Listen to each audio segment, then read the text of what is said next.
Hi అండి. మహాభారతంలోని ఈ కథలో ఒక వ్యక్తిని రాక్షసులు కాల్చి చంపేసినా అతను మళ్ళీ తిరిగి వస్తాడు. నిజంగా సినిమాను మించిన ట్విస్టులు ఈ కథలో ఉంటాయి. ఈ వీడియో మొత్తం చూస్తే మీకే అర్థమవుతుంది. ఇంకా లేట్ చేయకుండా వీడియో స్టార్ట్ చేద్దాం. జనమేజయుడు కౌరవ వంశం గురించి చెప్పవలసిందిగా కోరుతాడు. అప్పుడు వైశంపాయనుడు ఇలా చెప్తాడు. దక్షుని కూతురు అతిథి, ఆమె భర్త కశ్యపుడు. వారికి వివస్వంతుడు జన్మిస్తాడు. అలా వారి వంశం పెరుగుతూ పెరుగుతూ చివరగా నహుషునికి 6 పుత్రులు. వారిలో చెప్పుకోదగ్గ రాజు యయాతి. ఈయనకి 2 భార్యలు, దేవయాని, శర్మిష్ఠ. యయాతి ఒక రాజు, క్షత్రియుడు. కానీ ఆయన ధర్మానికి విరుద్ధంగా బ్రాహ్మణ స్త్రీని పెళ్లి చేసుకుంటాడు. అలా ఎందుకు చేసుకుంటాడో చెప్పమని అడుగుతాడు జనమేజయుడు. వైశంపాయనుడు ఇలా చెప్తాడు. రాజా, రాక్షసుల గురువు శుక్రాచార్యుడు. అతని దగ్గర మృత సంజీవిని అనే విద్య ఉండేది. దాని ప్రభావంతో అతడు దేవ అసురుల యుద్ధాలలో చనిపోయిన రాక్షసుల్ని మళ్లీ బ్రతికిస్తుండేవాడు. అప్పటికి ఇంకా అమృతం కోసం సాగర మదనం జరగలేదు.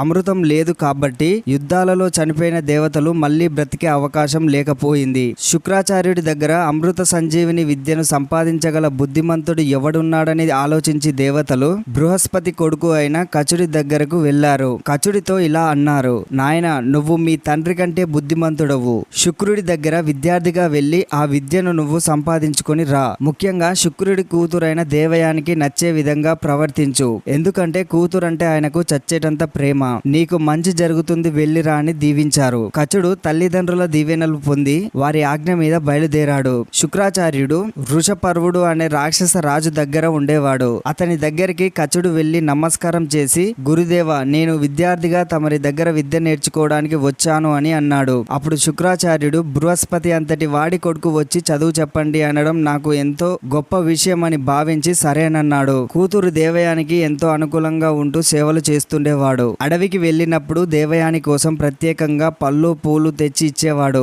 దీనితో ఆమెకు కచుడు అంటే చాలా ఇష్టం ఏర్పడింది. దేవగురుడి కొడుకు శుక్రాచార్యుడికి శిష్యుడు అవ్వడం రాక్షసులకు నచ్చలేదు. ఒకనాడు కచుడు శుక్రుని ఆవుల మందను తోలుకొని అడవికి వెళ్ళాడు. రాక్షసులు కచుడిని చంపి చెట్టుకు కట్టిపోయారు. సాయంత్రం అయింది. అడవాటుగా ఆవులు ఆశ్రమానికి వచ్చాయి. కానీ కచుడు ఇంకా రాలేదు. దేవయాని తండ్రితో ఆవులతో పాటు కచుడు రాలేదని చెప్పింది. ఆయన వెంటనే తన దివ్య దృష్టితో చూసి విషయం తెలుసుకొని మృత సంజీవిని విద్య ద్వారా కచుని బ్రతికించి తెమ్మని ఆజ్ఞాపించాడు. కచుడు తిరిగి బ్రతికి ఆశ్రమానికి వచ్చాడు. దేవయాని చాలా సంతోషించింది.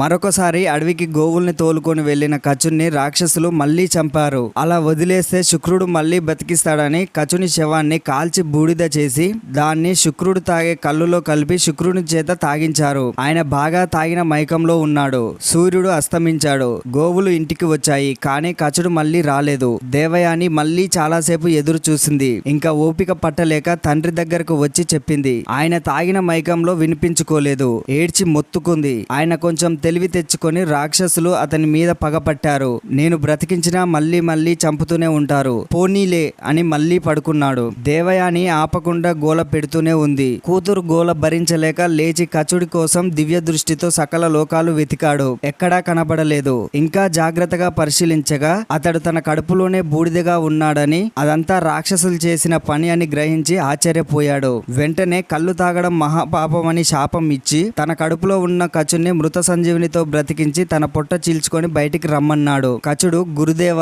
నేను మీ పొట్ట చీల్చుకొని వస్తే మీరు చనిపోతారు కదా. నాకు బ్రహ్మహత్య పాతకంతో పాటు గురుహత్య పాతకం కూడా వస్తుంది. నేను బయటికి రాలేను. నన్ను ఇలా బూడిదగానే ఉండనివ్వండి అన్నాడు. శుక్రుడు అతని తెలివికి గురుభక్తికి మెచ్చి, నీకు మృత సంజీవిని విద్య నేర్పిస్తాను, బయటకు వచ్చి దానితో నన్ను బ్రతికించు అన్నాడు. కచుడు ఒప్పుకొని బయటకు వచ్చి శుక్రుడిని బ్రతికించాడు. తర్వాత విద్యాభ్యాసాన్ని పూర్తి చేసుకుని గురువు దగ్గర సెలవు తీసుకొని స్వర్గానికి ప్రయాణమయ్యాడు. వెళుతూ దేవయాని దగ్గరకు వచ్చి వెళ్ళొస్తాను అని చెప్పాడు. అప్పుడు దేవయాని, ఇన్ని రోజులు నీ మీద ప్రేమ నాకు పెరుగుతూ వచ్చింది. నన్ను పెళ్లి చేసుకొని నీతో పాటు తీసుకెళ్ళు అంది. కచుడు ఆశ్చర్యపడ్డాడు. ఓ దేవయాని, నీవు మా గురువు గారి కూతురువు, నాకు చెల్లి లాంటి దానివి. ఇలాంటి కోరిక కోరవచ్చునా? దానికి నేను ఒప్పుకోలేను అనగానే దేవయాని కచుడిని చాలా బ్రతిమలాడింది. కచుడు వినలేదు. ఆమె కోపంతో, నీకు మృత సంజీవిని విద్య పనిచేయకపోవునుగాక అని శపించింది. అప్పుడు కచుడు వెంటనే, నాకు పని చేయకపోయినా నేను నేర్పించిన వారికి పనిచేస్తుందిలే అని అన్నాడు. ధర్మం అధర్మం అనే తేడా లేకుండా సోదరుణ్ణే వివాహం ఆడాలని అనుకున్న నీకు బ్రాహ్మణుడు మాత్రం భర్తగా దొరకడు అని తిరిగి శపించి దేవలోకానికి వెళ్లిపోయాడు. శుక్రాచార్యుడు వృషపర్వుడు అనే రాజు దగ్గర ఉంటాడని చెప్పాను కదా. ఆ వృషపర్వుని కుమార్తె శర్మిష్ఠ. ఈ శర్మిష్ఠ దేవయాని మరియు ఇతర చెలికత్తలతో కలిసి వన విహారానికి వెళ్ళింది. అంతా తిరిగి చూశారు. అందరూ నదిలో దిగి ఆటలాడదాం అనుకున్నారు. బట్టలు విడిచి ఒక దగ్గర వేసి నీళ్లలో దిగారు. సుడిగాలి వచ్చి బట్టలు కొంత దూరం ఎగిరిపోయాయి. వాళ్ళంతా బట్టలు తెచ్చి కట్టుకునే తొందరలో ఉన్నారు. అప్పుడు శర్మిష్ఠ పొరపాటున దేవయాని చీర కట్టుకుంది. దేవయాని, నా చీర కట్టుకున్నావేమిటి, నేనేం కట్టుకోవాలి అని అడిగింది. శర్మిష్ఠ తన చీర కట్టుకోమంది. దేవయాని కోపంతో, నేను గురుపుత్రికను, నీ మైల చీర నేనెలా కట్టుకుంటాను అని చాలా మాటలు అంది. శర్మిష్ఠకు కోపం వచ్చి దేవయానిని ఒక పాత బావిలో తోసి వెళ్లిపోయింది. దేవయాని అందులో పడి ఏడుస్తుండగా వేట కోసం వచ్చిన యయాతి మహారాజు ఆ ఏడుపు విన్నాడు. వచ్చి చూసి కట్టుకోవడానికి కండువా పడవేసి ఆమెను పైకి తీశాడు. దేవయాని ఆయనను చూసి సిగ్గుపడుతూ, నా పాణిగ్రహణం చేశావు గనుక నీవే నా భర్తవు అంది. యయాతి ఆశ్చర్యపడి, నువ్వు బ్రాహ్మణ స్త్రీవి, నేను క్షత్రియుణ్ణి, మనకు వివాహం అవ్వడం జరగదు, అది ధర్మ విరుద్ధం కూడా అన్నాడు. అప్పుడు ఆమె, నాకు బ్రాహ్మణ వరుడు లభించడని శాపం ఉంది కాబట్టి ఇది తప్పదు అంది. అప్పుడు యయాతి మహారాజు, అయితే శుక్రాచార్యుల వారు ఇది ధర్మ విరుద్ధం కాదని చెప్తే నాకు అభ్యంతరం లేదు అని చెప్పాడు. అతన్ని ఇంటికి తీసుకువచ్చి శుక్రాచార్యుడికి చూపించింది దేవయాని. ఆయన ఒప్పుకొని వారిద్దరిని దీవించాడు. అయితే తండ్రితో దేవయాని శర్మిష్ఠ చేసిన పని చెప్పి, ఇలాంటి చోట మనం ఉండొద్దని ఎక్కడికైనా వెళ్లిపోదామని పట్టుబట్టింది. అది తెలుసుకొని రాజు వృషపర్వుడు శుక్రాచార్యుని దగ్గరికి వచ్చి వెళ్ళొద్దని ఏం కోరినా ఇస్తానని అన్నాడు. అప్పుడు దేవయాని, నీ కూతురు శర్మిష్ఠని నాకు దాసిగా ఉంటే ఉంటామంది. రాజు సరేనన్నాడు. దేవయానికి యయాతికి పెళ్లి అయ్యింది. శుక్రాచార్యుడు తన కుమార్తెను అత్తవారింటికి పంపేందుకు సిద్ధమయ్యాడు.